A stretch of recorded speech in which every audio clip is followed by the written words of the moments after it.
ఇప్పుడు జగన్ పరిపాలన ఎట్టుంది? ఏం బాగాల మొగుడు తెచ్చింది ముండ మోసినట్టుంది. ఎందుకు నీకేం ఏం బాధ? నాకు ఏవైనా నచ్చల. అన్నా క్యాంటీన్ పెట్టారు 5 రూపాయలు. లేనోళ్ళందరూ ఉద్యోగస్తులు ఎంప్లాయీస్ వేడివేడిగా 5 రూపాయలు అన్నం తిరిగిపోయేవు. మరి చంద్రన్న కానుక క్రిస్టమస్ వస్తే ఎస్సీలకి ఇచ్చారు, ముస్లింస్కి వస్తే రంజాన్కి ఇచ్చారు, ఊళ్ళో వాళ్ళకి వస్తే సంక్రాంతికి ఇచ్చారు. మరి ఏది కానుకేది? మరి కరోనాలో పని లేకపోయినా డబ్బులు వేసాడు, అన్ని స్కీములు వేస్తున్నాడుగా. కాదు సచ్చారు, మురుగ్గప్పేసి వాసనేసి మొగుడు తెస్తే పెళ్ళం చూడాలి, పెళ్ళం తెస్తే బిడ్డలు చూడాలి, జిప్పులు లాగి తీసుకెళ్లి పెట్రోల్ పోసి తగలేసారు.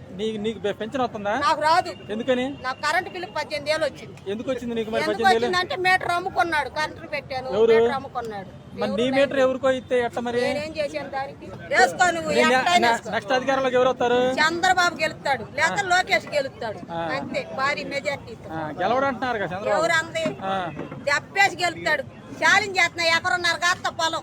ఎవరన్నా దమ్ముంటే చూసుకోండి అంటున్నాడు జగన్. ఏడా రోడ్ల మీద తిరుగుతున్నారు బెకార్లై. ఎవరు? పేదలు. ఎందుకు? తీసుకో, పుట్టో తీసుకో, ఏ స్టైల్ అయినా వేసుకో, నేనేం తడవను అసలు. జగన్ గవర్నమెంట్ ఎట్టుంది? బాగా అసలు ఎందుకు? మొగుడు తెచ్చింది ముండ మోసినట్టు.